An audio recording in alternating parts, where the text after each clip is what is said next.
ശാന്തയജ്ഞോ മ്രിയതേ യുക്തേ ചിരം ജീവത്യനാമയ രോഗീ സ്യാൽ വികൃതേ മൂലമഗ്നി തസ്മാൽ നിരുച്യതേ. അഗ്നി ശാന്തമായി കഴിഞ്ഞാൽ മ്രിയതേ മരിക്കുന്നു. യുക്തേ ചിരം ജീവത്യനാമയ ശരിയായിട്ട് യുക്തമായിട്ട് നിലനിൽക്കുകയാണെങ്കിൽ ജീവത്യനാമയ രോഗം ഇല്ലാതെ വളരെ കാലം ജീവിക്കുന്നു. രോഗീ സ്യാൽ വികൃതേ അഗ്നി വികൃതമാവുകയാണെങ്കിലോ രോഗിയായി മാറുന്നു. ഇവിടെ അഗ്നിക്ക് വികൃതിയാണ് വരുന്നത്. മൂലം അഗ്നി തസ്മാൽ നിരുച്യത. ഇതിന്റെയൊക്കെ മൂലം എന്ന് പറയുന്നത് അഗ്നിയാണ്. മൂലകാരണം, നമ്മുടെ ശരീരത്തിന്റെ മൂലകാരണം അഗ്നിയാണ്.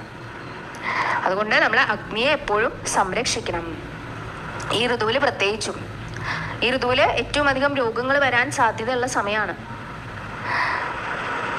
അപ്പൊ ഈ സമയത്ത് നമ്മൾ പകർച്ചവ്യാധികളൊക്കെ ധാരാളം വരുന്നു പറയും.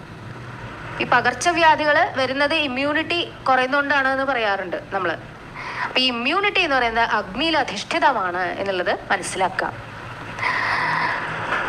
അപ്പൊ അതുകൊണ്ട് അഗ്നിയുടെ ഉത്തേജനമായിട്ടുള്ള കാര്യങ്ങളാണ് നമ്മൾ ഇവിടെ ചെയ്യേണ്ടത്. അഗ്നി വർദ്ധിപ്പിക്കാൻ എന്തൊക്കെ ചെയ്യാൻ പറ്റുമോ അതൊക്കെ ഈ ഒരു ഋതുവിൽ അനുഷ്ഠിക്കണം.